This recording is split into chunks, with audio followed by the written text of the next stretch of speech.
On a sticky July morning in Atlanta, Marcus Langston, a black CEO worth $7 billion, stepped from his silver Bentley outside Sterling Towers, sharp in his charcoal suit, ready to seal a merger with Apex Solutions.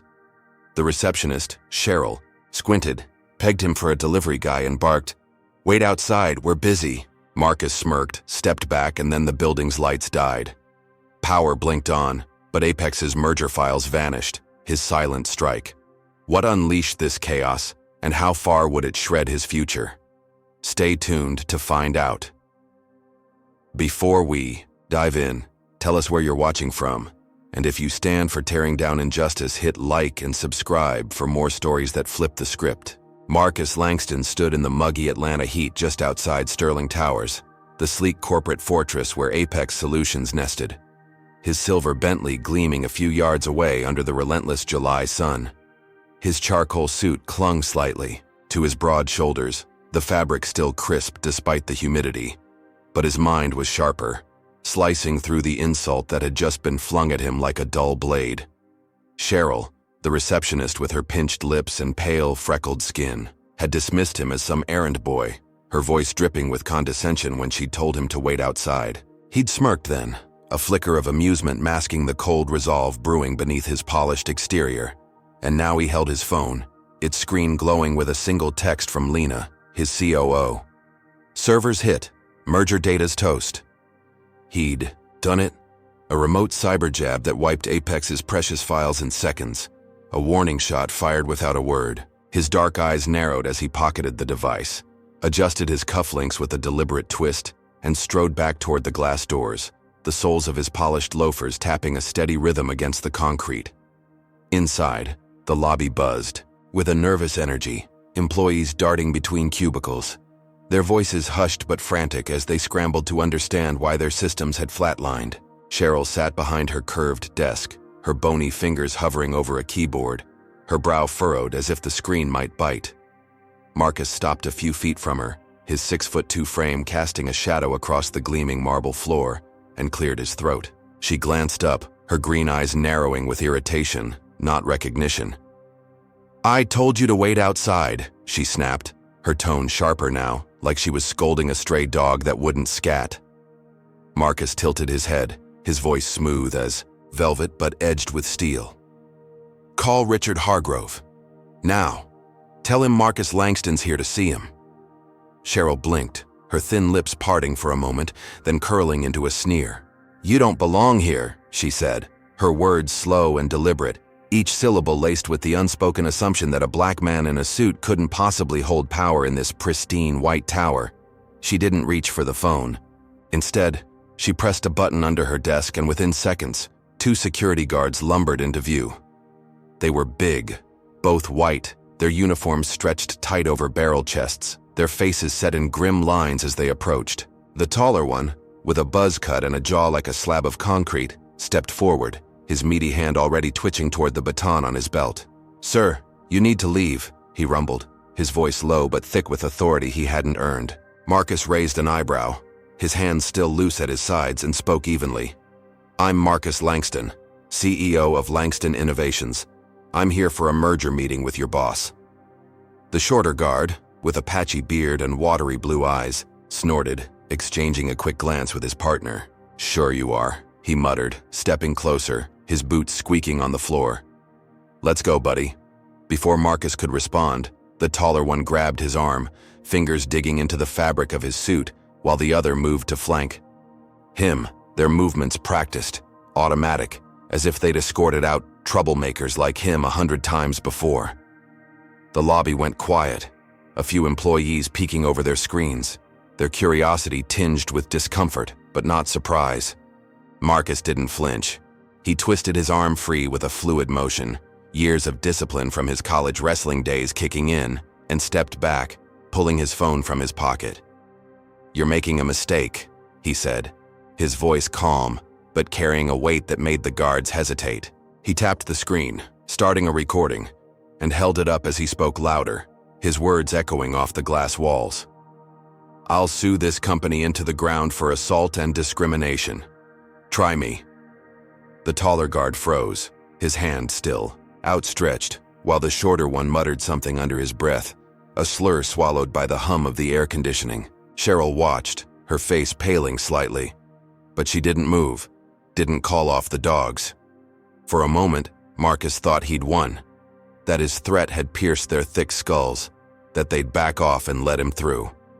He straightened, his jacket, brushing off the wrinkled sleeve where the guard had grabbed him, and turned toward the elevators.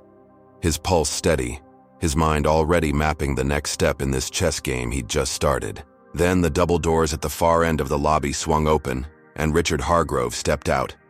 A 58-year-old titan of industry, with silver hair slicked back and a tan that screamed country club weekends. He wore a navy pinstripe suit, his tie a bold red slash against a starched white shirt, and his pale blue eyes swept the scene with a mix of amusement and disdain. He was shorter than Marcus, maybe 5'10", but he carried himself like he owned the air everyone else breathed. "What's the commotion?" he asked, his voice smooth, southern drawl polished to a sheen. Cheryl leapt to her feet, her chair scraping back, and pointed at Marcus like he was a roach she'd found in the break room. "This guy's causing trouble, sir. Says he's here for the merger, but he's been disruptive." Richard's lips twitched into a smirk, and he crossed his arms, his gold watch glinting under the fluorescent lights. He looked Marcus up and down, taking in the suit, the stance, the quiet fury in his eyes, and chuckled, a low, guttural sound that made Marcus's skin prickle. "Disruptive, huh?" Richard said, stepping closer, his polished Oxfords clicking on the marble. "I know who you are, Langston. CEO of that little biotech outfit. Thought you'd swagger in here and play big shot?" He paused, his smirk widening into something uglier, more predatory. "We don't deal with agitators. You're banned from this building effective now. Take your merger and shove it." The guards shifted, emboldened, closing in again, but Marcus held his ground, his recording still running, capturing every word. Richard's dismissal wasn't just a power play, it was a slap, a public stripping of Marcus's dignity, based on nothing but the color of his skin, and the audacity to stand tall in a space they deemed his trespass. The employees watched, some whispering, others turning away, but none intervened. Marcus met Richard's gaze, his own eyes burning with a fire he kept tightly leashed, and spoke, his voice a blade wrapped in silk. "You'll regret that, Hargrove. This isn't over." He turned on his heel, the guards parting reluctantly as he walked out, the glass doors hissing shut behind him. The sun hit him like a wall, the heat wrapping around his neck, but his mind was ice cold, calculating. He'd humiliated Apex with that data wipe, sent a message they couldn't ignore, and for a fleeting second, he'd thought he'd regained control, that Cheryl's petty racism and the guards' rough hands were just a bump he'd smoothed over with a show of strength. But Richard's entrance, his casual ban, flipped the board. This wasn't a skirmish anymore, it was war, and Marcus knew Apex wouldn't let it slide. He slid into his Bentley, the leather cool against his back, and gripped the wheel, his knuckles tightening as he stared at Sterling Towers looming against the hazy sky. They'd underestimated him, assumed he'd slink off, tail between his legs, because that's what they expected from a man who didn't fit their mold. They were wrong. He'd make them pay, not with fists or shouts, but with the kind of precision that had built Langston Innovations from a garage startup to a $7 billion giant.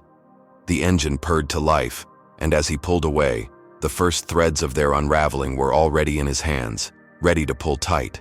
Marcus Langston sat in the driver's seat of his silver Bentley, the engine idling with a soft growl as he parked a block from Sterling Towers, the Atlanta skyline smudged with heat haze beyond the tinted windows. His charcoal suit jacket hung over the passenger seat, sleeves creased from the guard's grip, but his mind was a steel trap, snapping shut on the next move. Richard Hargrove's smug ban still echoed in his ears, that oily chuckle replaying like a taunt, and Marcus's fingers danced across his phone, pulling up a secure app Langston Innovations had built in-house. He typed a command, hit send, and leaned back, the leather creaking under his weight. Within minutes, his team of coders, tucked away in a nondescript office 20 miles north, unleashed chaos. Fake rumors of a merger collapse between Langston Innovations and Apex Solutions flooded financial forums, seeded by bots with precision timing. By 10 that morning, Apex's stock ticker flashed red on trading screens across Wall Street. plummeting 20% as investors dumped shares in a blind panic, their faith in Richard's empire shaken by whispers Marcus had planted with surgical intent. He watched the numbers spiral on his phone, a live feed from the New York Stock Exchange painting a picture of ruin in real time. Apex employees would be scrambling now, phones ringing off hooks, executives shouting in glass-walled offices while Cheryl probably sat clueless at her desk, oblivious to the storm he'd summoned. Marcus allowed himself a tight smile, the kind that didn't reach his eyes, and pictured Richard's tan face purpling with rage as his board demanded answers. This was payback, clean and sharp, a flex of power that didn't need fists or raised voices. He'd hit them where it hurt, their wallets, and proved he wasn't some nobody they could shove out the door. The humid air outside pressed against the car, but inside the AC blasted cool relief, matching the icy satisfaction settling in his chest. He'd crippled Apex's credibility in hours, turned their arrogance into a public flop, and for a moment, he thought he'd seized the upper hand, that this blow would force Richard to rethink his game. Then his phone buzzed, a news alert popping, up with a headline that made his stomach lurch. Thug CEO sabotages white-owned tech giant. Marcus tapped it, his jaw tightening as he skimmed the article from a local outlet, the words dripping with venom. Marcus Langston, head of Langston Innovations, launched an unprovoked attack on Apex Solutions today, tanking its stock with malicious lies, it read, painting him as a street hoodlum in a suit, a black man too dangerous to play by civilized rules. The piece quoted sources close to Apex, clearly Richard's PR machine, spinning the cyberstrike as proof of Marcus's instability, a threat to the good old boys of industry. Within an hour, X lit up with hashtags, Shoe Thug CEO trending, as trolls flooded his mentions with slurs, memes of him in chains, and calls to lock him up. Commenters praised Apex as a victim, a pillar of white success under siege by a jealous upstart. Marcus scrolled, his pulse thudding in his temples, each post a fresh cut, the racism so blatant it stung like salt on raw skin. He'd expected pushback, but this was a lynching in digital ink, a mob baying for his head because he dared to strike back. He tossed the phone onto the dash, rubbing his hands over his face, the stubble on his chin rough against his palms. The stock crash was supposed to be his win, a checkmate that'd make Apex beg for mercy, and he'd savored that brief taste of control, believing he'd flipped the script on their prejudice. But Richard had turned it, weaponized the narrative with a speed that left Marcus reeling. This wasn't just business anymore. It was personal, a public branding that clawed at his dignity, his legacy. He exhaled hard, fogging the window, and reached for his water bottle, the plastic crinkling as he took a long swig, trying to wash down the bitterness. He'd underestimated how deep the system's roots ran, how quickly they'd rally to protect one of their own. His victory felt hollow now, a mirage dissolving under the weight of their counterspin, and he knew they wouldn't stop at words. The phone buzzed again, this time a call from Lena. Her voice clipped and urgent when he answered. "Boss, we've got a problem. The DA's office just opened a fraud investigation into Langston Innovations. They're freezing our accounts, effective noon." Marcus froze, the bottle slipping in his grip, water splashing onto his slacks. "What?" he said, his tone flat, disbelief warring with the dread pooling in his gut. Lena kept going, her words tumbling fast. "It's bullshit, Marcus. They're claiming irregularities in our last funding round, saying you cooked the books. I've got Jamal on it, but this reeks of Hargrove. He's got friends in high places." Marcus stared at the dashboard, the digital clock ticking to 11:42, 18 minutes until his company's lifeblood got choked off. Richard hadn't just sicked the media on him, he'd pulled strings with a racist district attorney, a good old boy with a history of targeting black-owned firms, to hit Marcus where it'd bleed most. The stock crash was child's play compared to this, a legal noose tightening around his neck, threatening to strangle everything he'd built. He hung up without a goodbye, his mind racing, piecing together the counterattack. Richard hadn't wasted a second, calling in a favor to bury Marcus under fabricated charges, a move so ruthless it dwarfed the lobby slight and the guards' rough hands. This was systemic, a machine grinding him down because he dared to push back, because a black man with power scared them more than a failing stock price. Marcus gripped the steering wheel, the leather warm under his palms, and stared at Sterling Towers in the distance, its glass facade glinting like a predator's teeth. He'd thought he'd won, thought the crash would force their respect, or at least their retreat, but they'd flipped it into a war cry, painting him as the villain to justify their next strike. His accounts frozen, his name trashed, his company teetering, and all because Cheryl couldn't see past his skin, because Richard couldn't stomach his defiance. The air in the car felt thick now, the AC no match for the heat rising in his chest, a mix of fury and resolve. He'd hit them hard, sure, but they'd hit back harder, and this wasn't some petty tit-for-tat anymore. It was a battle for survival, his empire against theirs, and they'd drawn first blood in a way he hadn't seen coming. Marcus started the engine, the rumble vibrating through his bones, and pulled onto the street, his eyes locked on the road ahead. They wanted to play dirty, to drag him through the mud and watch him break. Fine. He'd fought his way up from nothing, clawed past every door slammed in his face, and he wasn't about to fold now. Richard thought this investigation would scare him off, force him to his knees, but Marcus didn't kneel. He'd find a way out, turn their own game against them, and when he did, they'd learn what regret really felt like. The war was on, and he was just getting started.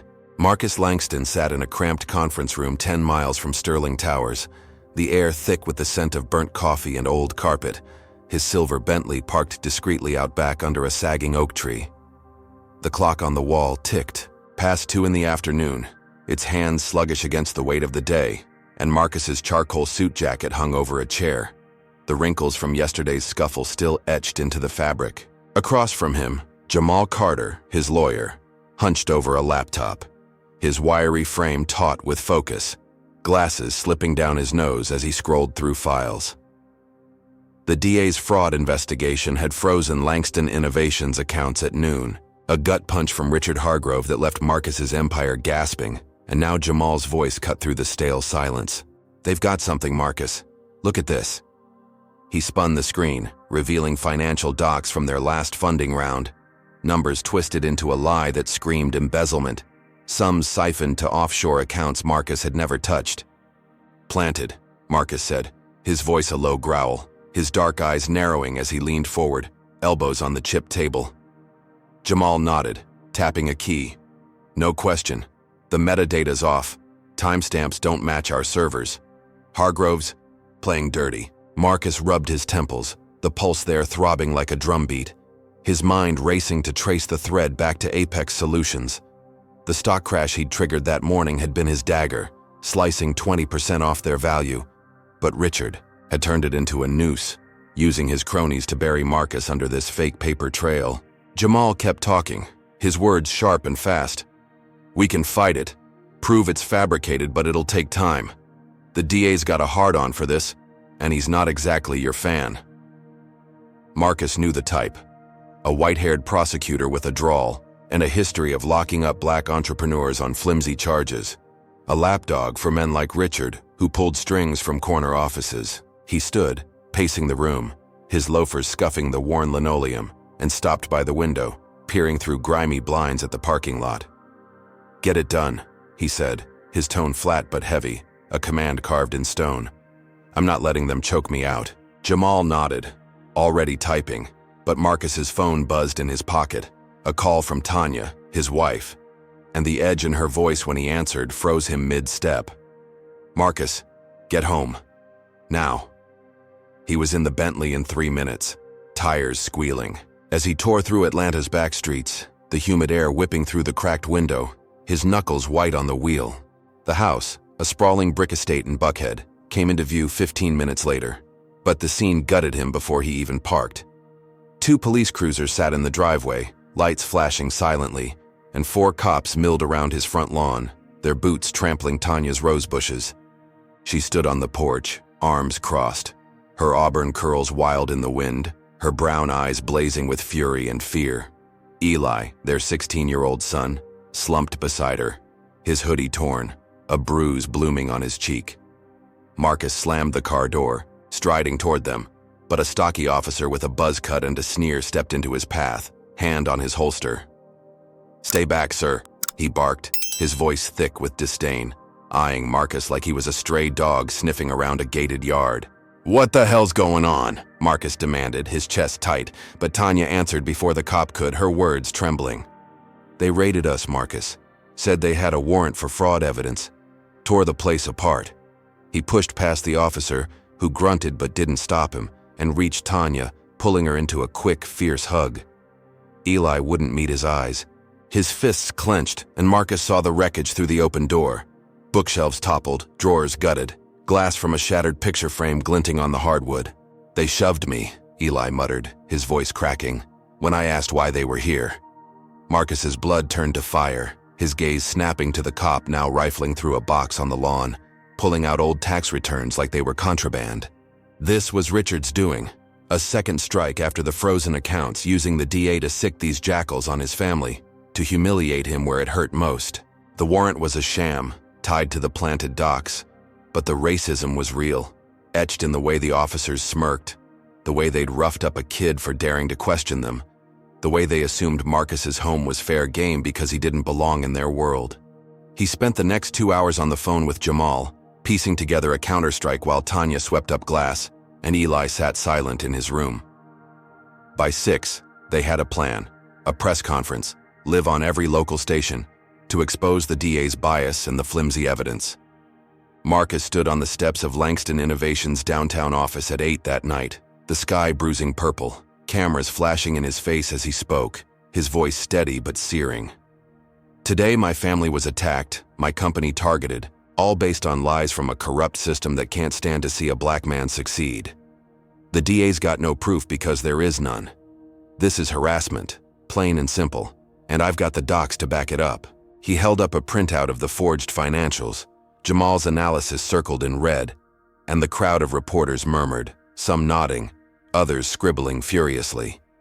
The DA's office buckled under the scrutiny, issuing a statement an hour later, pausing the investigation, pending review. Marcus watched it break on TV from his office, Tanya beside him, her hand squeezing his, and for a moment he felt the weight lift, thought he'd turned the tide, forced their hand with truth and pressure. Then his phone lit up with a new alert, a video link from an anonymous sender, and his breath caught as he clicked it. Grainy footage showed him in Sterling Tower's lobby, but twisted, edited to look like he was shouting, lunging at Cheryl, his voice dubbed over with threats. "I'll burn this place down." The timestamp matched yesterday, but it was a lie, a Frankenstein stitch of clips Richard had cooked up. Within minutes, it hit X, shared by Apex's PR bots, captioned, "The real Marcus Langston, a menace to business." Protests erupted outside Langston Innovations by 10, a mob of 50, mostly white, waving signs calling him a thug, a liar, their chants echoing up to his window. "Lock him up!" Marcus stared at the screen, the victory from the press conference. Dissolving like smoke, Richard's counterpunch landing harder than the raid. The video was fake, but the rage it sparked was real, fueled by the same racism that had painted him a criminal from the start. And now it was on his doorstep, threatening to swallow everything. Tanya gripped his arm, her nails digging in, her voice a whisper. "Marcus, this is too much. Tell me you're stopping." Eli appeared in the doorway, his bruise darker now, his eyes hollow, and Marcus felt the room tilt, the walls closing in. He'd thought he'd won, thought exposing the DA would shield them, but Richard had escalated, turned a legal jab into a public execution, using lies to stoke a fire Marcus couldn't outrun. The crowd outside grew louder, a bottle shattering against the building, and Marcus's resolve hardened, his jaw setting like concrete. "I'm not stopping," he said, his voice low, lethal, meeting Tanya's gaze, then Eli's. "They want a fight. They'll get one." He turned back to the window, the city lights blurring into streaks, his mind already spinning the next move. Richard thought this video would break him, scare him into submission, but it only lit the fuse. They'd trashed his home, bruised his son, and now they'd unleashed a mob, each blow bigger, nastier than the last. Marcus wasn't just in this to survive anymore. He was in it to win, and he'd make them choke on their own game. Marcus Langston stood at the window of his downtown Atlanta office, the glass cool against his palm as he watched the chaos unfold 3 stories below. The night sky over Langston Innovations streaked with orange from streetlights and rage. The protests sparked by Richard Hargrove's doctored video had swelled from 50 to over 100 in hours. A snarling crowd of mostly white faces clutching signs scrawled with "Thug CEO" and "Jail Langston Now," their shouts a dull roar through the reinforced panes. By 11, it turned ugly. Bricks crashing through the lobby windows, jagged shards glittering on the tile as employees fled out back, their footsteps echoing in Marcus's ears over the phone as Lena coordinated their escape. He'd sent them to a safe site, a warehouse 10 miles east, but the damage was done. His company's headquarters a war zone because Apex Solutions had painted him as a monster. He adjusted his tie, the silk slick with sweat, and glanced at Tanya, who sat on a couch across the room, her arms wrapped tight around herself, her eyes red from holding back tears after the raid that morning. Eli paced near the door, his bruised cheek a shadow in the dim light, his silence louder than the mob outside. The air shifted, a sharp whiff of smoke cutting through the AC's hum, and Marcus's phone buzzed with a text from his security chief, Ray. "Your car's hit. Get out now." He bolted to the window overlooking the parking lot, his breath catching as he saw his silver Bentley engulfed in flames, a firebomb's aftermath licking the night with greedy tongues. The crowd cheered, a guttural howl rising as the gas tank popped, sending a fireball 30 feet high, the heat warping the air even from this distance. Tanya leapt up, her voice breaking. "Marcus, that's my car too." He spun, pulling her close, her trembling frame pressed against his chest, and realized with a sick lurch that she'd driven it home from the grocery store an hour before he'd come here. She'd been in that seat, her hands on that wheel, and if Richard's goons had timed it differently, she'd be ash right now. The racism wasn't just words or bricks, it was a white supremacist group, whispers linking them to Apex's allies, trying to erase him by torching his life, piece by piece, because he dared to fight back. Marcus grabbed his laptop, fingers flying as he pulled up security feeds from the lot, the grainy black and white showing 2 hooded figures tossing the Molotov, their retreat swallowed by the mob. He isolated their faces, a scar on one's neck and a limp in the other's gait, and sent it to Ray with a clipped order. "Find them." By 2 in the morning, Ray delivered, tracking the pair to a dive bar 15 miles south, a known haunt for hate groups. Marcus called in a favor with a detective he trusted, a grizzled black cop named Vernon, who'd seen too much to play by the system's rules. And by 4, the suspects were cuffed, their alibis crumbling under Vernon's glare. Marcus stood in the precinct's observation room, arms crossed, watching through one-way glass as they squirmed, their story about just passing by falling apart when Vernon slapped the footage on the table. "Got you," Marcus muttered, a flicker of triumph warming his chest, thinking he'd snuffed out this threat, that justice might actually bite back for once.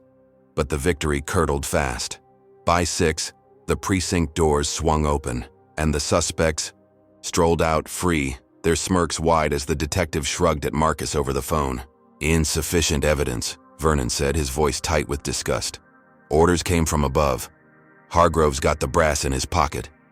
Marcus slammed his fist on the desk, the wood shuddering, and before he could process it, 2 new cops burst into his office, their badges glinting under the fluorescent buzz. "Marcus Langston, you're under arrest for inciting violence," the taller one barked, a lanky white guy with a buzz cut, his hand already on the cuffs. The charge was a lie, tied to the firebombing, claiming Marcus had provoked it. With his press conference, a twisted knot Richard had tied to strangle him further. They yanked his arms back, metal biting his wrists, and Tanya screamed, lunging forward, only to be shoved aside by the second cop, a squat man with a sneer who muttered, "Stay out of it, lady." Eli froze, his fists balled, and Marcus locked, eyes with him, mouthing, "Don't," as they dragged him out, the mob's chants fading into the hum of the squad car. He sat in a holding cell for 3 hours, the concrete bench cold against his thighs, his suit rumpled, his mind racing. The arrest was a power play, Richard flexing his reach to bury Marcus deeper, each move nastier than the last, from the video, to the fire, to the sham lockup. But the public saw it too, the footage of his arrest leaking online, and by 9, outrage boiled over. Hashtags like "Does Free Marcus" trending as activists picketed the station, their voices a thunderclap through the barred window. A judge, spooked by the uproar, cut him loose on a technicality, and Marcus walked out at 10, the morning sun harsh on his face, the crowd cheering like he'd won some grand battle. He nodded to them, his jaw tight, thinking he'd dodged the bullet, that the people's fury had shielded him from Richard's latest stab. Tanya and Eli waited in a borrowed sedan, relief washing their faces, and for a fleeting second, he believed he'd turned the corner, that this taste of freedom meant he could breathe again. Hey, real quick, what do you think about all this? Ever had someone try to burn your world down just for standing tall? Comment number 1 if you're raging at how they let those firebombers walk, or number 2 if you think Marcus should have torched Apex right back. Hit that like button if you're fed up with systems protecting the real crooks, and subscribe so you don't miss how this war explodes next. Tell me, would you have kept your cool in that cell? Or would you be plotting revenge the second those cuffs clicked? Now here's the kicker. Marcus thought he'd won the crowd, but what happens when Richard flips the script again and the next blow leaves blood on the pavement? Stick around to find out. Marcus climbed into the sedan, the door thudding shut, and leaned back, exhaustion tugging at his bones. The arrest was off, the suspects exposed, and the public had his back, a shield he hadn't expected. He glanced at Tanya, her hand finding his, and Eli, who finally cracked a small, tired smile and felt a spark of hope, a sense that he'd outmaneuvered Richard's latest trap. But hope was a fragile thing, and as they pulled away, his phone buzzed with a news alert, the headline a sledgehammer. Langston released, but questions linger. The story twisted his release into doubt, hinting he'd bribed his way out, and Marcus's gut clenched, knowing Richard wasn't done. The firebombing was a warning, the arrest a flex, but whatever came next would be worse, a beast lurking in the shadows, waiting to pounce. He squeezed Tanya's hand, his voice a whisper. "We're not safe yet." The car rolled on, the city a blur, and Marcus braced himself, his mind already steeling for the war's next brutal turn. Marcus Langston sat in a sterile courtroom on the outskirts of Atlanta, the wooden bench beneath him hard and unyielding, the air heavy with the tang of polish and old paper. It was 8 days since his arrest for inciting violence, a charge tied to the firebombing of his Bentley, and now he faced trial, his charcoal suit swapped for a navy one, its crisp lines a quiet armor against the storm. The room buzzed with low murmurs, reporters craning from the back, their pens poised like vultures, while Tanya and Eli sat in the front row, her hand gripping his eyes fixed on the floor. Across the aisle, the prosecutor, a wiry man with a hawkish nose, shuffled papers, his smirk barely hidden, and above them loomed Judge Clarence Tatum, a 62-year-old relic with a jowly face and a drawl that dripped privilege, his white hair a crown of authority Marcus didn't trust. Tatum was a good old boy, a known golf buddy of Richard Hargrove, and his pale eyes glinted with something dark as he banged the gavel, the sound a crack through the tension. The trial kicked off at 9, the prosecution painting Marcus as a loose cannon, a black CEO who'd provoked chaos with his reckless press conference and thuggish tactics against Apex Solutions. They looped the doctored video from Sterling Towers, Marcus's dubbed voice snarling threats, and the jury, 10 white locals and 2 black retirees, handpicked by Tatum's clerk, watched with stony faces, some smirking, others nodding like they'd already convicted him. Marcus sat still, his hands folded, his pulse steady despite the bile rising in his throat, the racism so thick it coated the room. Jamal stood beside him, his voice sharp as he objected. "This is fabricated evidence, Your Honor," but Tatum waved him off, his gravelly tone dismissive. "Overruled, let's keep this moving." The jurors' smirks widened. One, a burly man with a faded tattoo peeking from his sleeve, whispering to another, their chuckles a jab Marcus felt in his ribs. This wasn't justice, it was a circus, a stage set by Richard to bury him under. Lies and prejudice, the system baring its teeth. By noon, the board of Langston Innovations called, their voices crackling through Marcus's phone during a recess, tight with panic. "Settle with Apex, Marcus," said Carla, the CFO, her tone clipped. "We're bleeding cash, The protests scared off half our staff, and this trial's killing our rep." Marcus paced the courthouse hallway, the marble cold under his loafers, his jaw tight as he snapped back. "I'm not bending for Hargrove. He started this, not me." Carla sighed, and Victor, the COO, cut in, his gravelly baritone heavy. "We're down to 30% capacity. If you lose here, we're done." Marcus hung up, his chest tight, the weight of his empire pressing down, but he shoved it aside, striding back into the courtroom with his head high, refusing to let them see him crack. The afternoon dragged, the prosecution piling on witnesses, 2 Apex interns swearing Marcus had intimidated them, their stories rehearsed, their eyes darting to Tatum for approval, and Marcus felt the noose tighten. The jury's bias, a wall he couldn't breach. Then Jamal flipped the script. At 3, he called a surprise witness, a juror's ex-wife, a wiry woman named Linda with a smoker's rasp, who took the stand and spilled it all. "Clarence told me last week he'd, stacked this jury," she said, her voice cutting through the hush. "Said he owed Hargrove a favor, wanted Langston gone." The courtroom erupted, reporters scribbling, the prosecutor leaping to object. But Jamal held up texts from Tatum's phone, snatched via a subpoena Linda had tipped them to, proving the fix. Marcus watched, his breath held, as Tatum's face reddened, his gavel slamming uselessly against the uproar. By 4, the judge had no choice, dismissing the case due to irregularities, his growl barely audible over the chaos. Marcus stood, the cuffs of his sleeves brushing his wrists, and met Tanya's eyes, her relief a beacon in the storm. The reporters swarmed, shouting questions, and he gave a curt nod, thinking he'd dodged the bullet, that exposing the tampering had shattered Richard's grip, that he'd walk out with his name intact. But freedom lasted 2 hours. At 6, Marcus sat in his borrowed sedan outside the courthouse, Tanya driving, Eli in the back, when Lena's call hit like a brick through the windshield. "Apex just poached Biogenics," she said, her voice trembling. "Our biggest client, half our revenue gone. Hargrove bought them out this afternoon." Marcus's hand tightened on the phone, the plastic creaking, his victory turning to ash in his mouth. Biogenics, a pharma giant he'd nursed for 3 years, had signed with Apex for pennies on the dollar.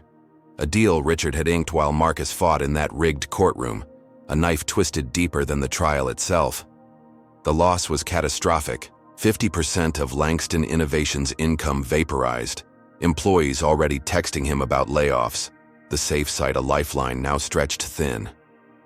Richard hadn't just played him, he'd gutted him, using the distraction to strike at his core, a move so ruthless it dwarfed the firebombing, the arrest, all of it. Tanya pulled into their driveway, the brick house looming dark, its windows still boarded from the raid, and Marcus stepped out, the evening heat wrapping around him like a shroud. Eli climbed out, his sneakers scuffing the pavement, and muttered, "We're screwed, aren't we?" Marcus turned, his voice firm but hollow. "Not yet." He marched inside, calling a huddle with his core team, Lena, Jamal, Carla, Victor, via video, their faces grim on the screen as he laid it out. "We've lost Biogenics, but we're not dead. We rebuild, we hit back harder." Carla shook her head, her braids swaying. "With what, Marcus?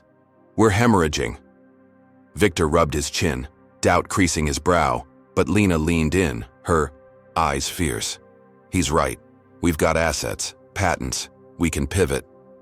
Marcus nodded, seizing her spark, his mind churning with plans, new contracts, leaner ops, anything to claw back from the edge. He felt their hesitation, the cracks in their trust, but he pushed through, his voice rising. "Hargrove thinks he's broken us. He's wrong. We're tougher than he knows." The call ended, and Marcus stood alone in his study, the boarded window a black square against the wall, his reflection faint in the laptop's dark screen.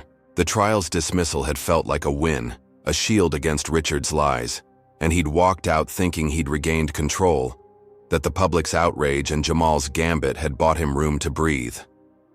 But Richard had outflanked. Him turned a legal loss into a financial slaughter, stripping half his empire while he celebrated a hollow victory. The house creaked, Tanya and Eli's voices faint downstairs, and Marcus's hands balled into fists, his nails digging into his palms. Doubt gnawed at him, a whisper asking if he'd pushed too far, if this war would cost him everything: his company, his family, his fight. But he shoved it down, his jaw locking as he stared at the screen. The Biogenics logo still burned into his retinas. Richard thought this was checkmate, that Marcus would fold under the weight. He'd miscalculated. Marcus wasn't done, not by a long shot, and the next move would be his, sharper, deadlier, a strike to make them bleed. Marcus Langston slumped in a leather chair in his Buckhead study, the boarded window casting jagged shadows across the hardwood, the clock on the wall ticking past 7 in the evening, 9 days since the trial's dismissal. His navy suit jacket hung over the chair's arm, the cuffs frayed from restless rubbing, and his tie lay coiled on the desk like a shed skin, exhaustion etching lines into his face. The loss of Biogenics still stung, a 50% revenue hit that left Langston, innovations limping, but he'd rallied his team last night, their voices a lifeline over the video call, pushing him to fight on. Now the house was quiet, Tanya in the kitchen prepping dinner, the clink of pots a faint comfort. Until his phone rang, the shrill tone slicing through the calm. It was Eli's school, a private academy 10 miles west, and the secretary's voice trembled as she spoke. "Mr. Langston, you need to come down. Eli's been expelled." Marcus's stomach dropped, his hand tightening on the phone, and he was out the door in seconds, the borrowed sedan's engine growling as he sped through Atlanta's dusk-lit streets. He pulled into the school lot at 7:30, the brick building squat and stern under sodium lights, and stormed into the principal's office, his loafers thudding on the tile. Eli sat in a plastic chair, his hoodie zipped tight, the bruise on his cheek faded to a dull yellow, his eyes locked on, his sneakers. Principal Howard Grayson, a paunchy white man with thinning gray hair and a perpetual scowl, leaned against his desk, arms crossed, his tie a garish plaid that clashed with the room's beige walls. "What's this about?" Marcus demanded, his voice low but edged, his 6'2" frame filling the doorway. Grayson straightened, his lips curling into a smirk, and tossed a baggie of weed onto the desk, the plastic glinting under the fluorescent glow. "Found this in your son's locker during a random search," he said, his tone smug. "Zero tolerance policy, he's out." Marcus stepped closer, his shadow swallowing the desk, and Eli muttered, "It's not mine, Dad. They set me up." Grayson snorted, cutting him off. "Save it, kid. You're a thug, just like your old man." The word hit Marcus like a fist, a slur echoing the media's smear, the jury's sneers, a racist jab that turned his blood to molten steel. He leaned in, his voice a razor. "You don't talk to my son like that. Where's your proof?" Grayson shrugged, unfazed, his watery blue eyes glinting with malice. "Locker's his. Drugs are there. That's enough for me." Marcus saw it then. The setup, the timing too perfect after Biogenics, Richard Hargrove's fingerprints all over it, a personal strike to gut him through his family. He pulled Eli up, guiding him out, and shot back over his shoulder. "You'll hear from my lawyer." The drive home was silent, Eli's breathing shallow beside him, and Marcus's mind churned, piecing together the retaliation, Richard using his school connections to plant the drugs, to brand his son a criminal because Marcus wouldn't break. By 9, Jamal was on it, filing a lawsuit against the school for wrongful expulsion and defamation, citing the principal's slur as evidence of bias. Marcus paced the living room, Tanya watching from the couch, her hands twisting a dish towel, while Eli holed up upstairs, the slam of his door still ringing in the air. 2 days later, the school caved. A settlement rushed through under public pressure after Jamal leaked Grayson's words to a local blog, the post going viral with screenshots of the baggie and Eli's clean record. At noon on the 11th day, Marcus stood outside the academy, Eli beside him, reinstated with a written apology from Grayson pinned to the bulletin board, the man's signature shaky on the page. Reporters snapped photos, parents whispered, and Marcus clapped Eli's shoulder, a rare smile tugging at his lips, thinking he'd won this round, that he'd shielded his son from Richard's venom, that the apology was a brick pulled from Apex's wall. But victory was a ghost, vanishing as he turned away. At 2, his phone buzzed with a call from an unknown number, a raspy voice hissing through static. "We've got your boy, Langston. Sell Langston Innovations, or he's dead." Marcus froze, the parking lot tilting, his heart hammering as he spun to Eli, but his son was gone, the space beside him empty, the reporters scattered. He sprinted to the sedan, shouting Eli's name, his voice cracking against the brick walls, and found a note under the wiper scrawled in black ink. "Check the woods. Bring the deed." The woods, a dense patch half a mile east, loomed dark beyond the school's fence, and Marcus's breath hitched, panic clawing his chest.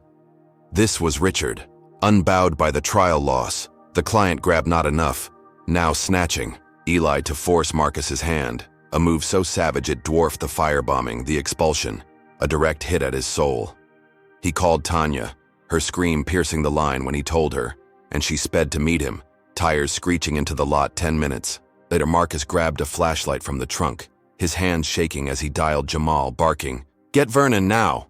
The detective arrived at 2:30, his cruiser kicking up gravel, and they plunged into the woods, the beam slicing through tangled branches, the air thick with pine and fear.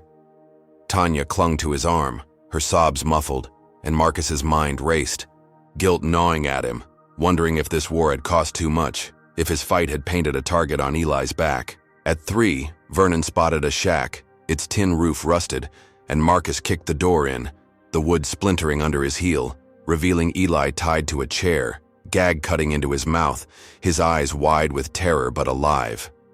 2 men lunged, one swinging, a pipe, but Marcus ducked, his old wrestling moves snapping back, pinning the thug to the dirt, his knee grinding into the man's spine.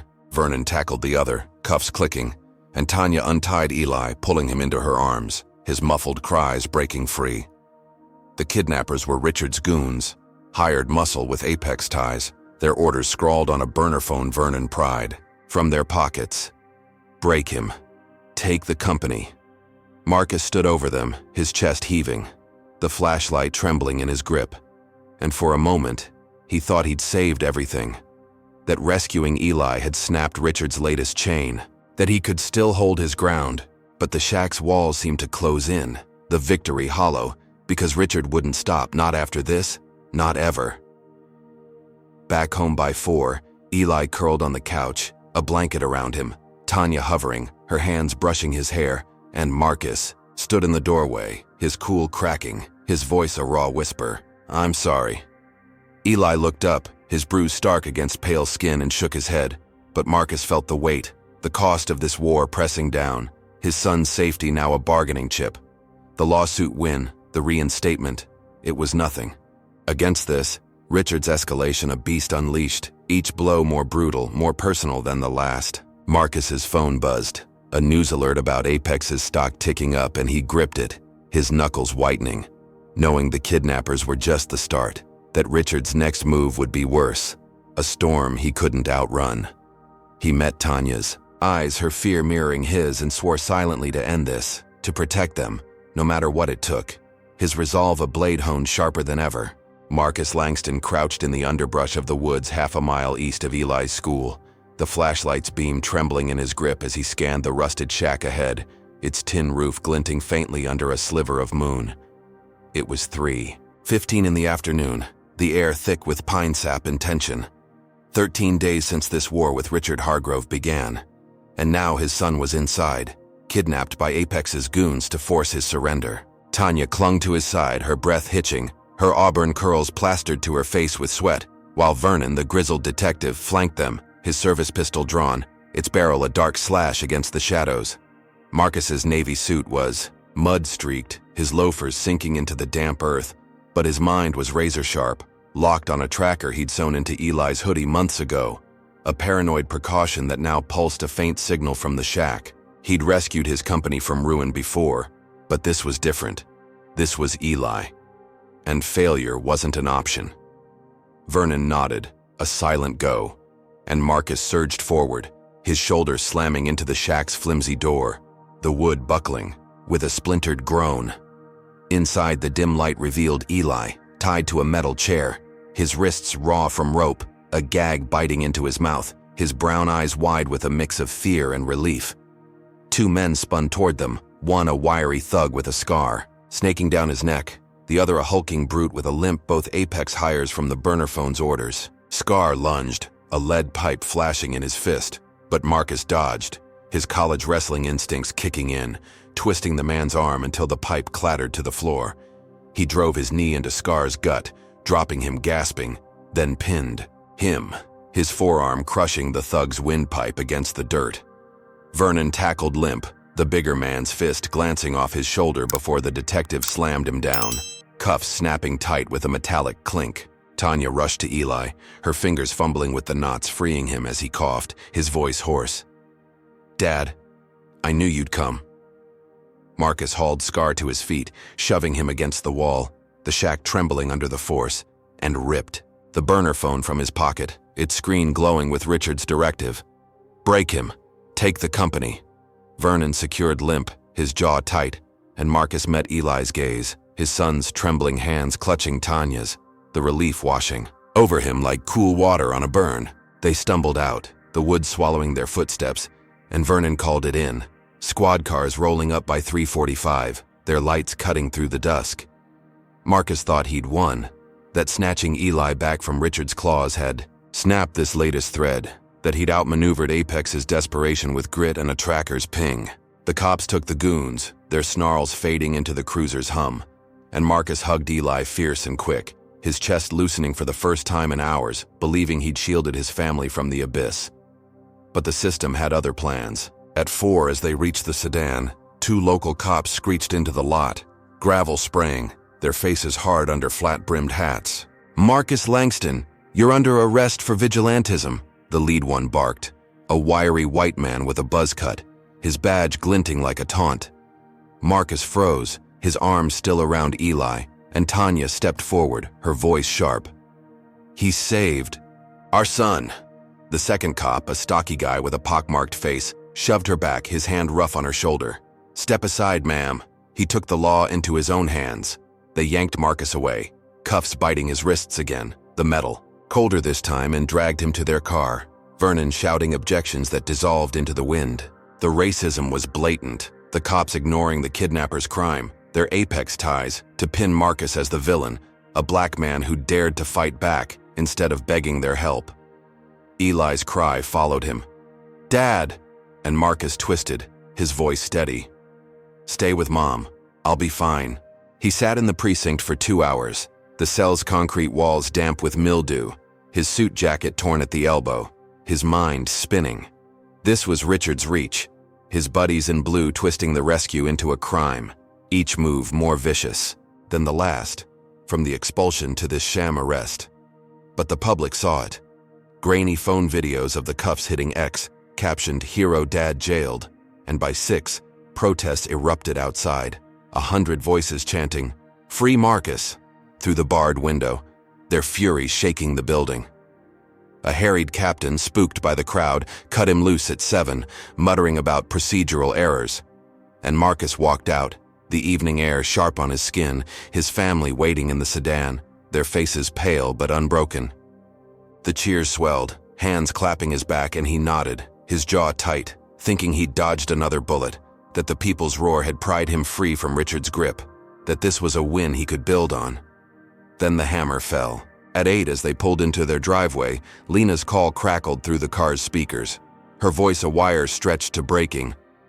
"IRS just raided the safe site, seized everything, computers, patents, cash. They're calling it tax evasion, claiming you hid profits offshore." Marcus's hand slammed the dashboard, the plastic cracking, his breath hitching as the words sank in. The safe site, his lifeline after biogenics gutted in hours, Richard's latest blow landing while he'd been in cuffs, a calculated strike to strip Langston Innovations bare. The IRS agents, tipped by Apex's forged docs, had torn through the warehouse, boxing up servers, freezing accounts, leaving his team stranded, their texts flooding his phone with panic. "We're done, Marcus." Tanya gripped the wheel, her knuckles white, and Eli whispered, "What now?" From the back, his voice small against the night. Marcus stepped out, the humid air wrapping him like a noose, the boarded house a fortress under siege. The rescue had been his triumph, Eli safe in his arms, the public's outrage a shield, and he'd thought he'd turned Richard's desperation against him, that he'd bought time to regroup. But this raid was a guillotine, sharper than the kidnapping, more crippling than the client loss, stripping his assets in one ruthless swoop. He paced the lawn, his shadow stretching long under the porch light, and called Lena back, his voice a blade. "Get Jamal, we're fighting this." She hesitated, her sigh heavy. "They took everything, boss. We've got nothing left to fight with." Marcus stopped, the crickets' hum filling the silence, his mind racing, piecing together Richard's game. The cops had been a distraction, a feint to keep him locked while Apex orchestrated this. A blow so deep, it threatened to bury him for good. Inside, Tanya bandaged Eli's wrists, her hands steady, but her eyes wet, and Marcus leaned against the wall, his suit clinging to his frame, the weight of the day pressing down. The public's cheers faded in his ears, a hollow echo against the IRS's hall, and he felt the cracks widen, his empire teetering, his family shaken. Richard hadn't just struck, he'd gutted him, each attack more savage, more calculated, refusing to let Marcus breathe. The rescue was a memory, the release a mirage, and now he stood on rubble, his company's bones picked clean. But his eyes burned, his fists clenched, and he muttered to himself, "Not over." Richard thought this was the end, that Marcus would collapse under the wreckage, but he'd misjudged the fire in him, the will that had built Langston from nothing. Marcus turned to the dark, the city a distant glow, and vowed to claw back, to make them pay, no matter the cost. Marcus Langston stood in the dim kitchen of his Buckhead home, the clock ticking past midnight.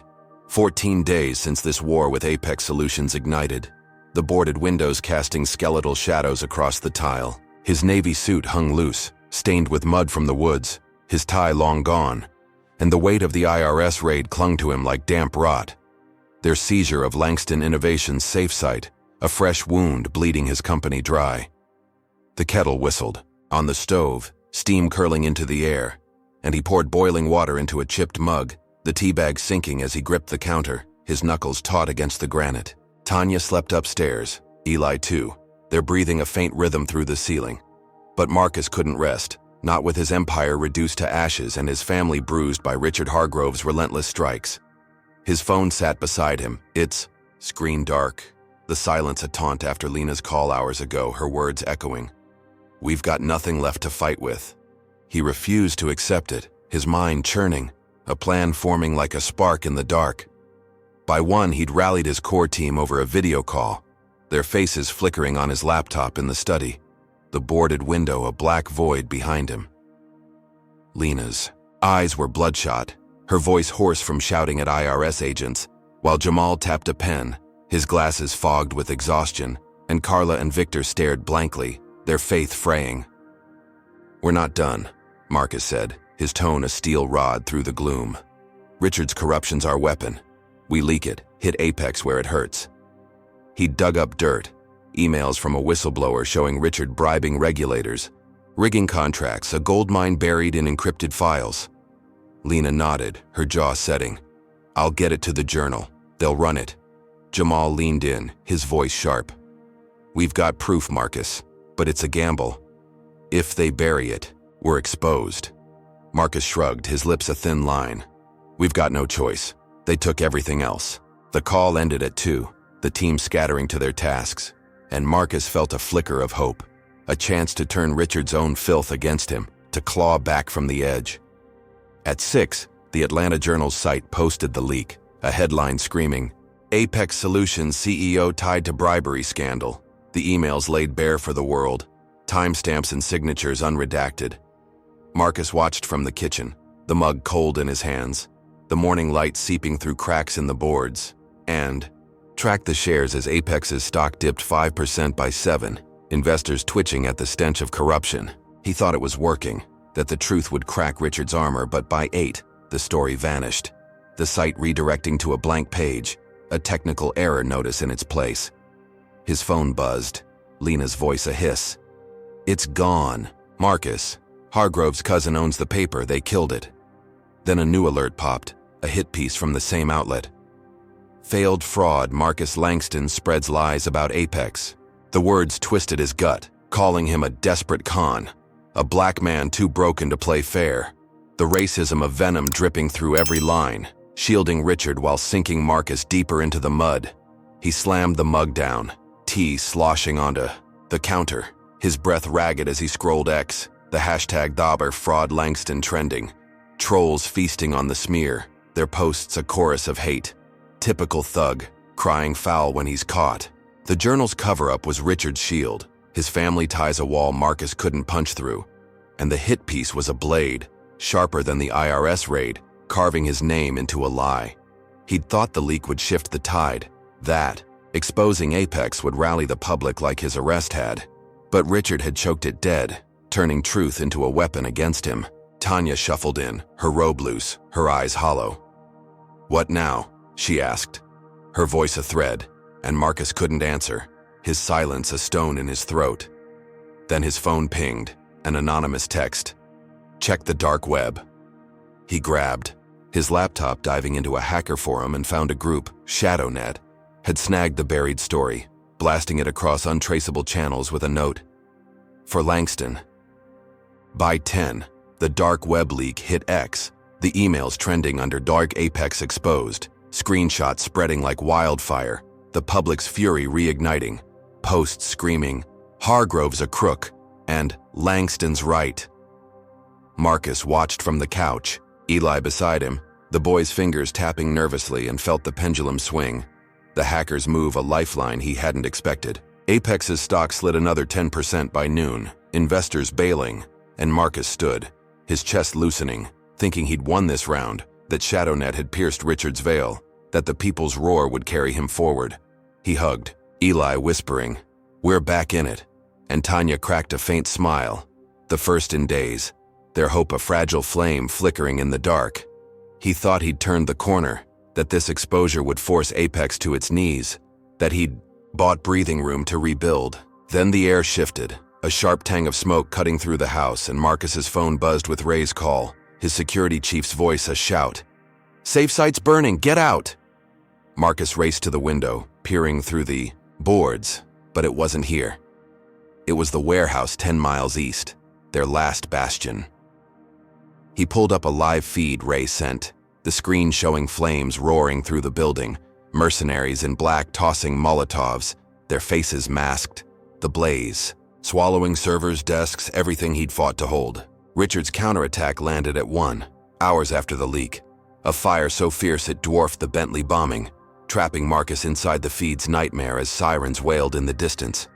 He bolted outside, the sedan's keys jangling, and drove, the city a blur, arriving at 2 to find the warehouse a skeleton, smoke choking the sky, firefighters battling a lost cause. He stumbled from the car, ash stinging his eyes, and saw his team, Lena, Jamal, huddled by an ambulance, their faces smeared with soot, alive but broken.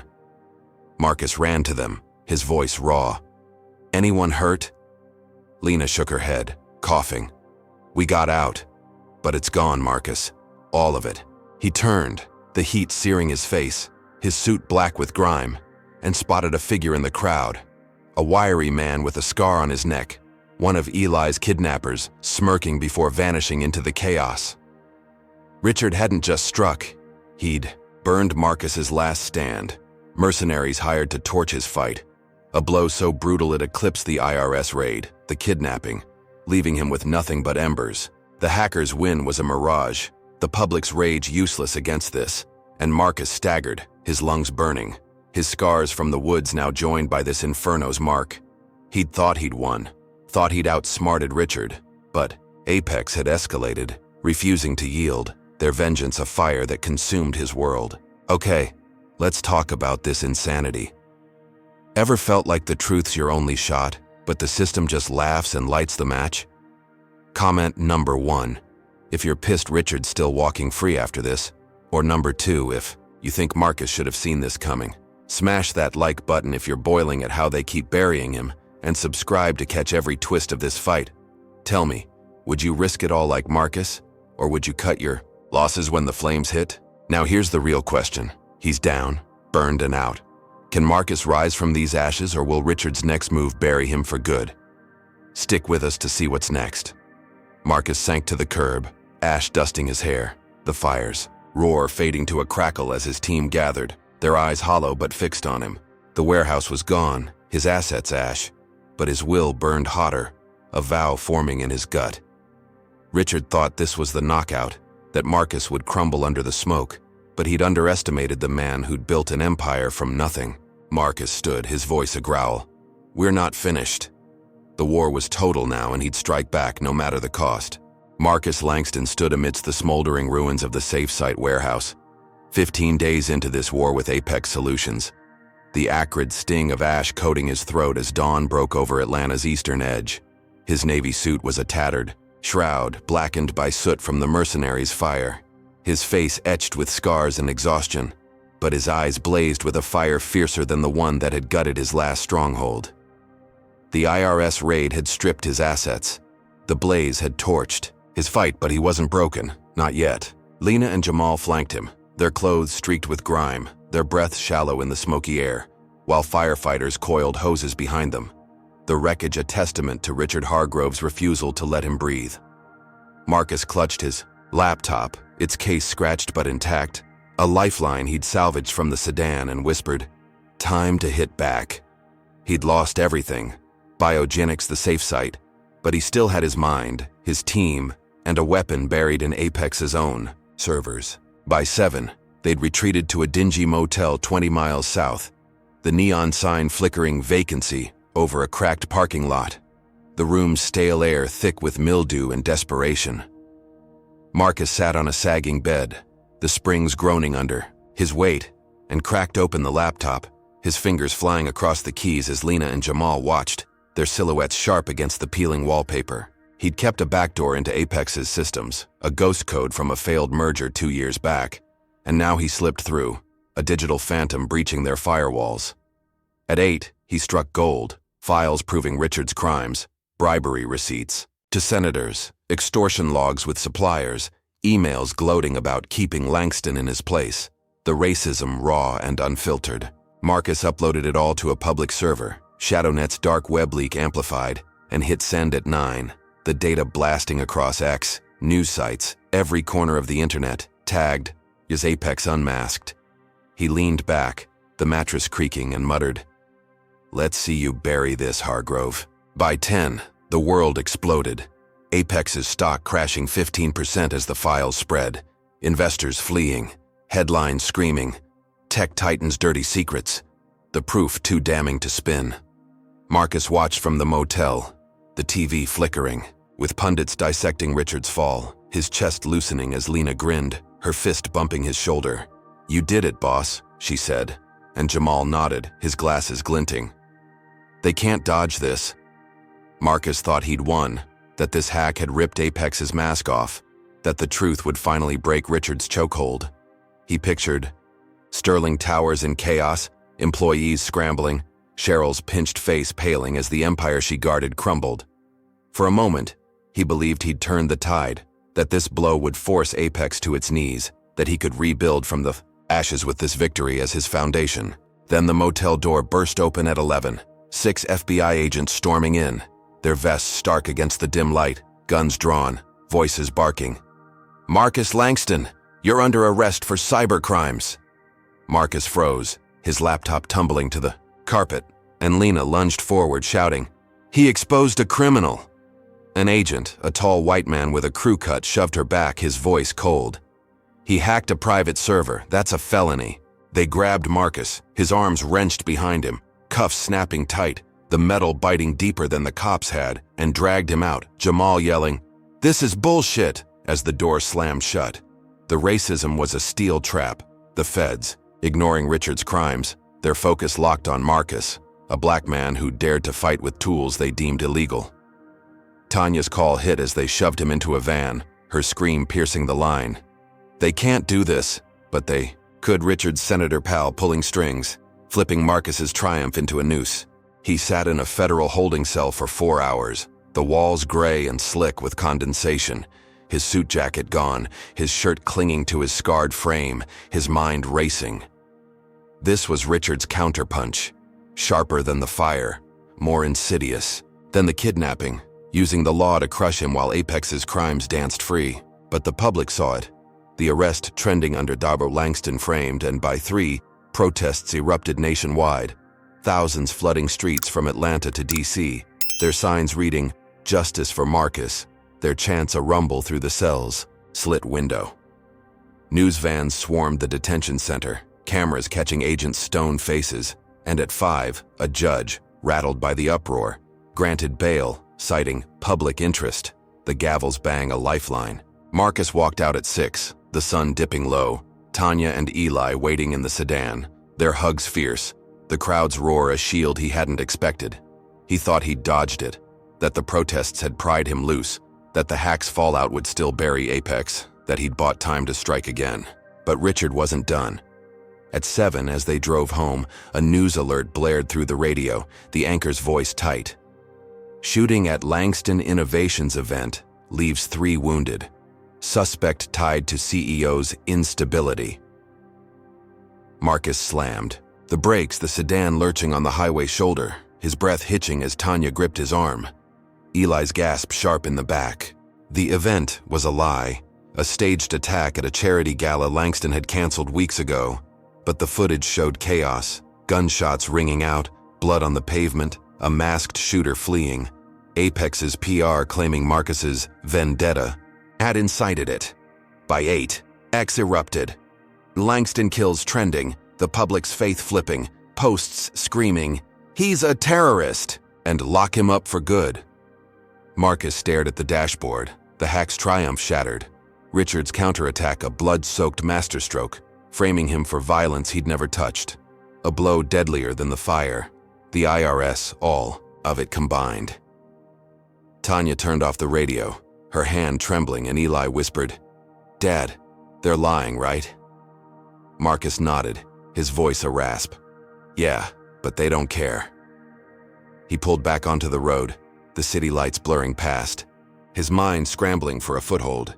The protests had freed him, the hack had exposed Apex, and he'd thought he'd won, thought he'd turned Richard's game against him. But this shooting was a guillotine, cutting deeper than any prior strike, pinning him as a monster while Apex played victim. He parked in the driveway, the boarded house a fortress under siege, and stepped out, the humid air heavy on his shoulders, his scars itching under the shirt. Richard had escalated, refusing to let the hack's truth stand. His mercenaries now spilling blood to bury Marcus in blame. The crowd's cheers faded in his memory, replaced by screams on the news, and he felt the walls close in, his empire dust, his name poison. But then his phone buzzed, a text from an unknown number. "Check your safe." He bolted inside, past Tanya's questions to a hidden safe in the study, its steel door cold under his fingers. Inside, a USB drive gleamed, a cryptic note taped to it. "Your ace." Marcus plugged it in, his laptop whirring, and saw files, recordings, dates, a breadcrumb trail he didn't yet grasp, but it was something, a lifeline in the dark. The shooting was Richard's check, a brutal play to end him. But this drive was a spark, a chance Marcus hadn't seen coming. He gripped it, his jaw locking, tension coiling like a spring. Richard thought he'd won, thought the blood would silence him. But Marcus wasn't out, not yet. He'd find the thread, pull it, and make Apex bleed worse than ever, his fight a flame that refused to die. Marcus Langston sat hunched over his laptop in the study of his Buckhead home, 16 days into this war with Apex Solutions, the boarded windows muting the dawn light to a dull gray, the air thick with the scent of stale coffee and desperation. His navy suit lay crumpled on the floor, replaced by a worn black sweater, his scarred hands trembling slightly as he plugged in the USB drive from the safe. Its cryptic note, "Your ace," a whisper of hope amid the wreckage. The staged shooting Richard Hargrove had pinned on him still burned, 3 wounded at a fake gala. The public's rage flipping from the Archer Langston framed to Freak Langston kills, his name now a curse on X. The drive whirred, files spilling onto the screen, audio, clips, grainy videos, timestamps from 2 months back, and Marcus clicked the first, a muffled voice crackling through the speakers. "Hargrove says make it bloody, blame Langston." His pulse quickened, the voice belonging to a man he didn't know. But the dots connected. A hired gun tied to Apex's latest strike. By 7, he'd pieced it together. The recordings detailing a plot. Richard ordering an ex-cop named Dwayne. Kessler, a burly thug with a rap sheet to stage the shooting. Apex's PR prepped to spin it. Marcus called Vernon, the detective's gruff voice steady on the line.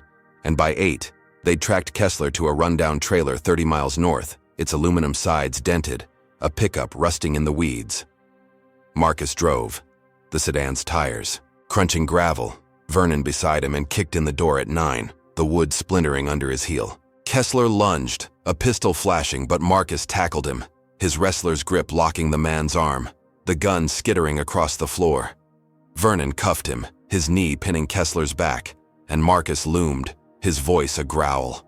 "Talk, or you're done." Kessler spat, his shaved head gleaming with sweat, but cracked after 10 minutes of Vernon's glare. The recordings played back on Marcus's phone, breaking him. "It was Hargrove," he rasped. "Paid me 50 grand to shoot it up. Say you pushed me to it." At 10, Marcus hauled Kessler to a precinct, Vernon vouching for the confession, and by noon, they'd turned him into a whistleblower. His signed statement faxed to every major outlet. The audio leaked online with ShadowNet's help. The story hit at 1, Apex CEO behind shooting hoax. Kessler's voice a dagger through Richard's lies, and Marcus watched from the sedan, parked outside the station, the radio blaring updates as Apex's stock tanked another 12%. Investors fleeing the sinking ship. He thought he'd won, that flipping Kessler had cleared his name, that the truth would finally stick. A shield against the blood Richard had smeared on him. Tanya called, her voice trembling with relief. "They're playing it everywhere." And Eli texted, "You're a badass, Dad," a spark of pride piercing the gloom. Marcus exhaled, his shoulders easing, believing he'd turned this nightmare, that Apex would crumble under its own weight. But the media had other plans. By 2, the narrative shifted. Outlets like the Journal, still in Richard's cousin's pocket, running skepticism. "Whistleblower coerced?" The headline read, claiming Marcus had bullied Kessler into lying, a desperate black CEO faking redemption. Pundits on TV squinted at the audio, calling it dubious, their voices dripping with doubt, the racism a quiet hum beneath their words, refusing to let a man like him rise clean. X split, half cheering Ballard Langston vindicated, half howling Ballard Langston liar, trolls posting, "Can't trust a thug with a tape." The hate a tidal wave drowning the truth. Marcus gripped the steering wheel, his knuckles whitening, the victory souring as the skepticism spread. Richard's influence bending reality even with Kessler's confession on blast.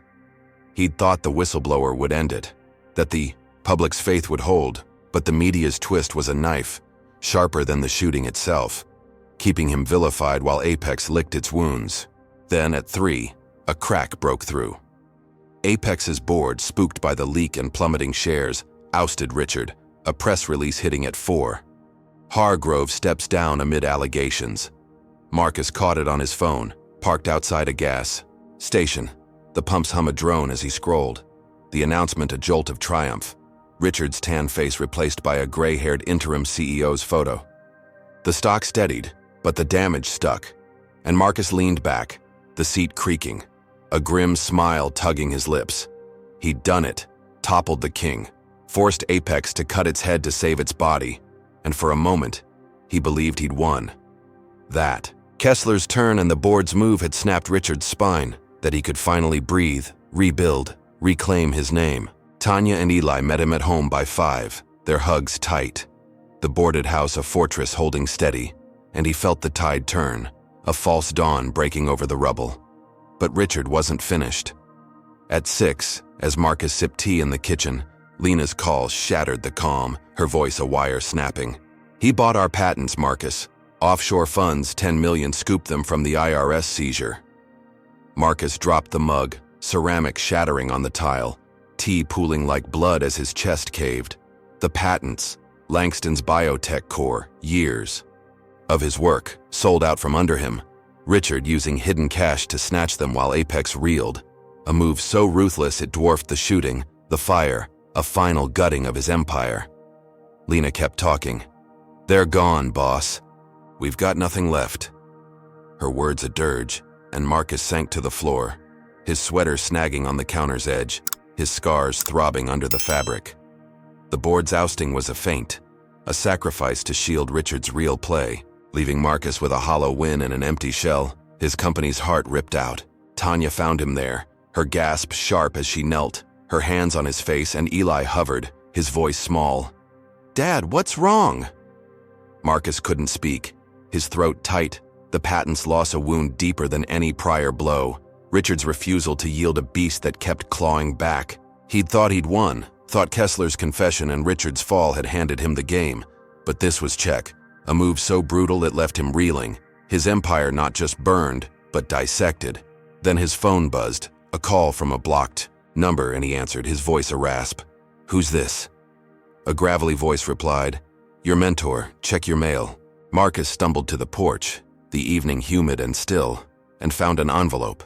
No stamp, just his name scrawled in black.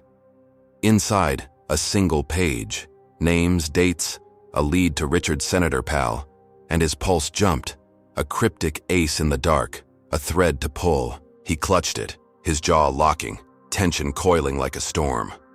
The patents were gone, his name half cleared, half damned, but this note was a lifeline, a chance to strike back. Richard thought he'd crushed him, thought the patents would bury him, but Marcus wasn't dust yet. He stood, the paper crinkling in his fist, and met Tanya's eyes, his voice low. "I've got something."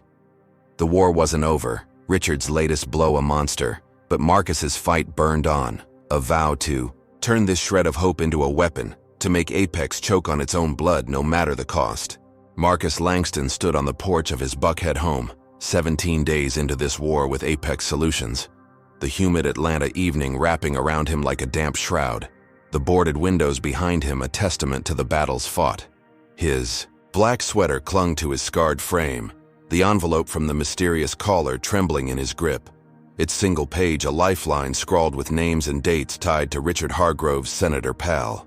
The patent's law still burned, Langston Innovations' heart ripped out by Richard's offshore grab. But this note was a spark, a lead from your mentor, a voice he'd traced to Judge Henry Rawls, a retired titan who'd guided Marcus's early career. His phone buzzed, Rawls's gravelly tone cutting through static at 6:30. "Meet me downtown, son. We've got work." Marcus grabbed his keys, the sedan's engine rumbling as he sped to a quiet diner 15 miles south, its neon sign buzzing faintly over cracked asphalt. Rawls waited in a corner booth at 7, his silver hair stark against weathered brown skin, his suit a faded gray that spoke of decades on the bench, his cane tapping the linoleum as Marcus slid in. The diner smelled of grease and burnt toast, the hum of a jukebox softening the silence, and Rawls slid a folder across the table, its edges worn, stuffed with photos, wiretaps, bank records. "Senator Paul Grayson," Rawls said, his voice, low, Hargrove's puppet. "Took bribes to shield Apex, framed you at every turn." Marcus flipped it open, his pulse quickening as he scanned.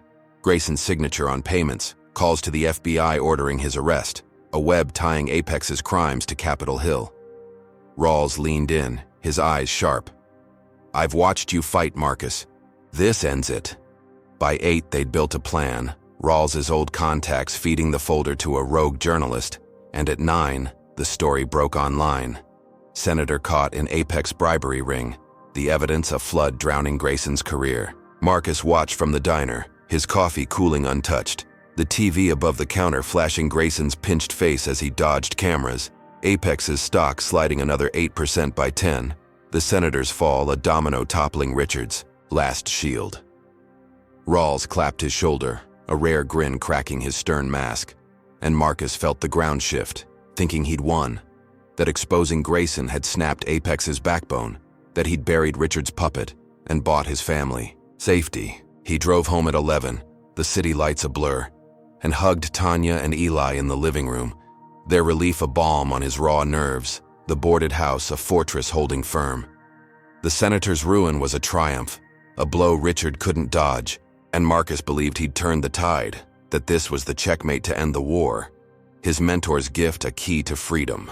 But the system struck back. At midnight, as he poured water in the kitchen, a news alert blared from his phone. Langston named mastermind in Senator scandal. The story twisted, claiming he'd orchestrated the bribes to frame Grayson, a desperate black CEO pulling strings from the shadows. Marcus froze, the glass slipping in his hand, water splashing his socks as he scrolled, the racism of venom seeping through the words. Outlets like the Journal spinning him as the villain, not the whistleblower. X erupted, your Langston puppet trending, trolls howling. He played us all, and jail the real crook. The journalist, spooked or bought, had flipped, and Richard's allies in the FBI pounced, arresting Marcus at one, agents crashing through. The front door, their boots splintering the frame, cuffs snapping tight as Tanya screamed, "He's innocent!" They hauled him to a cell, the concrete icy under his bare feet, his sweater torn, the injustice a steel cage locking him in while Grayson's fall became his noose.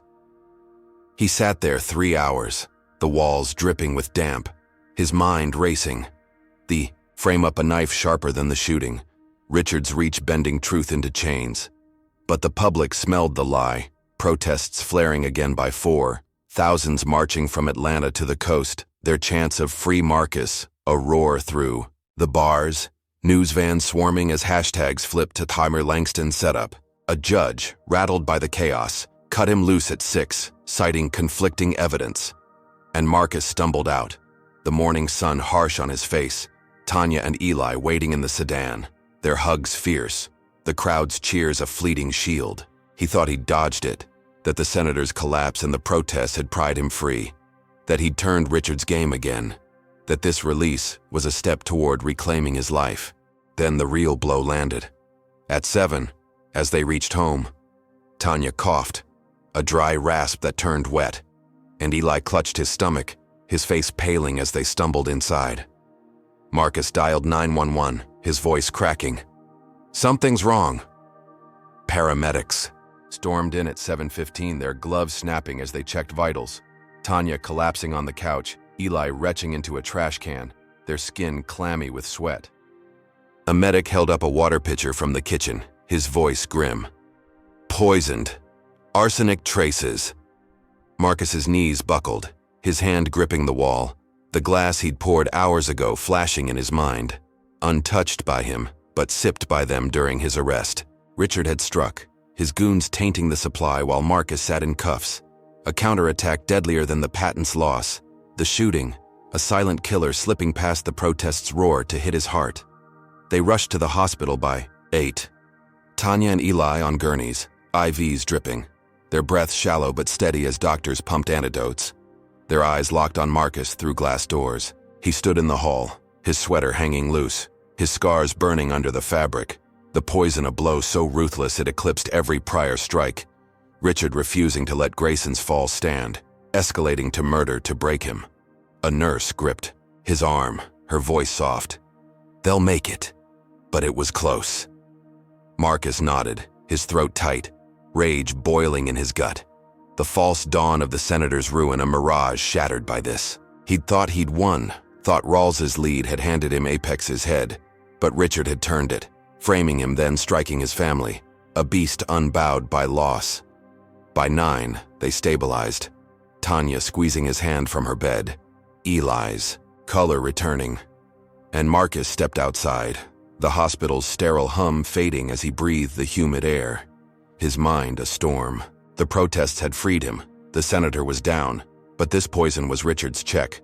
A move to bury him in guilt and grief, to strip even his family's safety. He pulled the note from his pocket, its edges creased, and stared at the names, the dates, a thread he'd barely pulled. His jaw locked, his fists clenched, tension a live wire in his veins. Richard thought this would end him, that the poison would silence his fight, but Marcus wasn't broken. He'd saved them just, and now he'd turn this rage into a blade, his endgame forming, a vow to make Apex pay with everything he had left no matter the cost.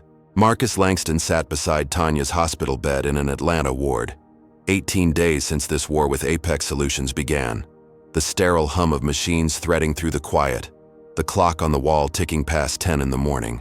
His black sweater hung loose, streaked with hospital dust, his scarred hands clasped around hers. her fingers frail but warm after the arsenic poisoning Richard Hargrove's goons had slipped into their water. Eli slept in a chair nearby, his hoodie pulled tight, his breathing steady, the antidote finally flushing the toxin from his system. The room's white walls gleamed under fluorescent light, a stark contrast to the boarded chaos of their Buckhead home, and Marcus's eyes burned, sleepless, fixed on Tanya's pale face, guilt and rage a storm in his chest. The senator's fall yesterday had been his move, a blow with Judge Rawls's help, but Richard's poison countered it, nearly stealing his family, a strike so brutal it dwarfed every prior wound, the patents, the shooting, the fire.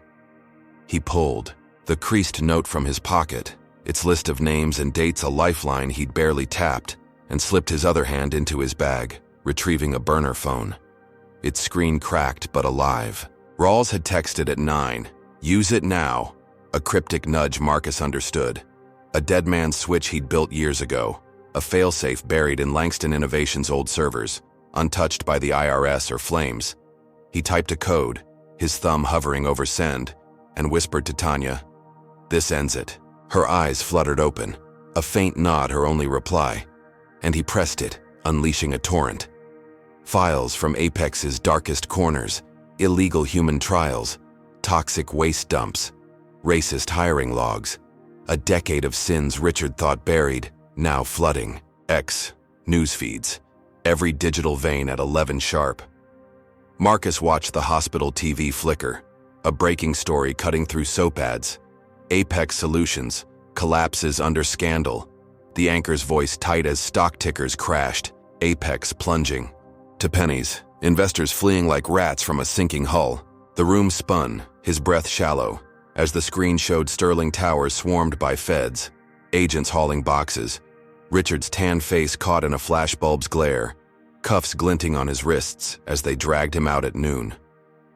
Marcus leaned back, the chair creaking, his chest loosening with a triumph he hadn't dared hope for.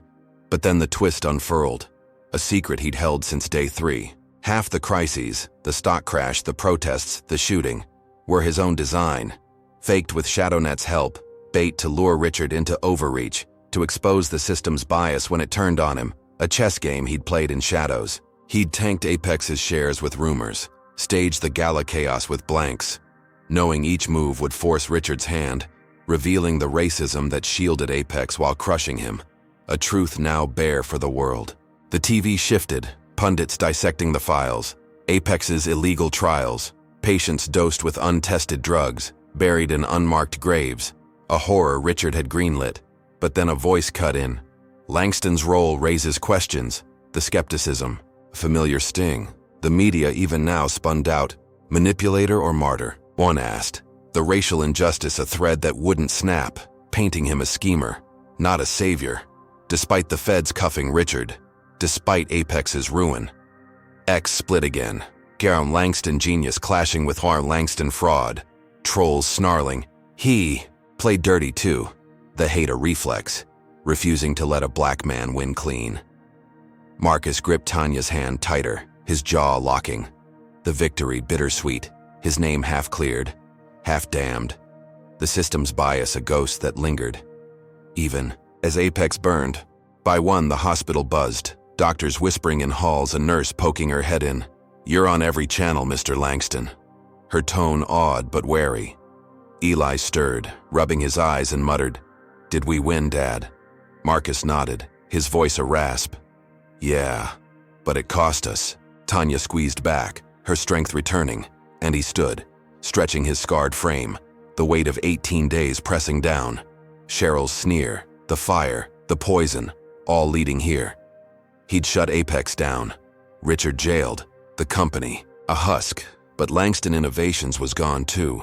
Its patents lost, its safe site ash, his empire a memory. He stepped to the window, the city sprawling under a hazy sky, and felt the shift, not triumph, not defeat, but closure. A chapter sealed with a price he'd never unpay. At 2, he walked out. Tanya and Eli discharged, their steps slow but sure. The sedan waiting in the lot, its dents a map of their fight. Reporters swarmed, mics thrusting, questions flying. Did you rig it all, Marcus? Are you a hero or a fraud? But he pushed through, his silence a wall, his family his anchor. They drove home, the boarded house a fortress no longer needed, and Marcus stopped in the driveway, the humid air thick on his skin, his sweater heavy with sweat and scars. He'd won, dismantled Apex, exposed its rot, but the cost was total. His company, his peace, his name a battleground. The media's doubt lingered, a stain he couldn't scrub, but his dignity held, a quiet strength Richard couldn't touch, a legacy for Eli, for Tanya, for every door he'd forced open. Inside, he sank to the couch, Tanya beside him, Eli sprawled, nearby, the TV off, the silence a balm after the storm.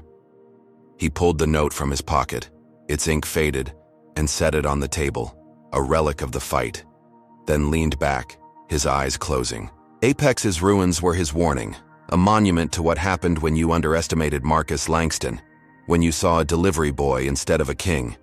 Richard rotted in a cell, the senator disgraced, the system exposed. But Marcus walked away, not to rebuild, not to gloat, but to live, his family intact, his head high. The war was over, the reversal complete, a twist that flipped the board and left him standing, battered but unbroken, a man who'd shut it all down with nothing left to prove. He exhaled, the tension draining, and Tanya's hand found his. Her voice soft. "What now?" Marcus opened his eyes, the room steady, and murmured, "We rest." Eli nodded, a faint smile breaking through, and Marcus felt the weight lift. Not gone, but lighter. The scars a map of survival, not shame. The world would argue his name, hero, villain, mastermind. But he'd carved his truth. A quiet exit. From a battlefield he'd won by losing everything. Apex was dust, Richard caged, and Marcus Langston walked free, his dignity a flame no one could douse, leaving Sterling Towers a ghost, a lesson in what happens when you tell the wrong man to wait outside. Marcus Langston's 18-day war with Apex Solutions. In Black CEO told to wait outside by Receptionist. Minutes later, he shuts the entire company down, offers raw, unfiltered lessons about resilience, systemic bias, and the cost of fighting back. First, it shows that standing tall against injustice isn't just about winning, it's about enduring. Marcus faced relentless racism, from Cheryl's sneer to Richard's poison. Yet his grit turned every blow into a step toward dismantling Apex. The story screams that courage isn't free. It's paid in scars, lost empires, and sleepless nights. But it's worth it when the truth breaks through. Second, it exposes how power shields itself. Media spins, legal traps, and staged violence kept Marcus vilified, proving the system often bends for the privileged, not the just. His faked crises, a brilliant twist, flipped that game, showing cunning can outmatch brute force when the odds are stacked.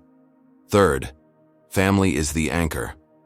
Tanya and Eli's survival fueled Marcus's fire, a reminder that personal stakes sharpen the fight, even when everything else burns. The biggest takeaway? Victory doesn't always look like triumph. Marcus shut Apex down, jailed Richard, but lost Langston Innovations, his name half tarnished by doubt. It's a gut punch. Justice can leave you standing on rubble, not a throne.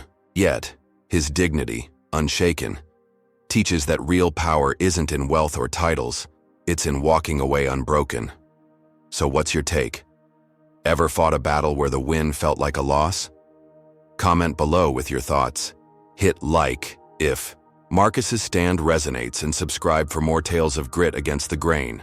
Share this if you believe in exposing the ugly truth. Let's spark a conversation. Thanks for riding this roller coaster with us. Here's to strength in the sea.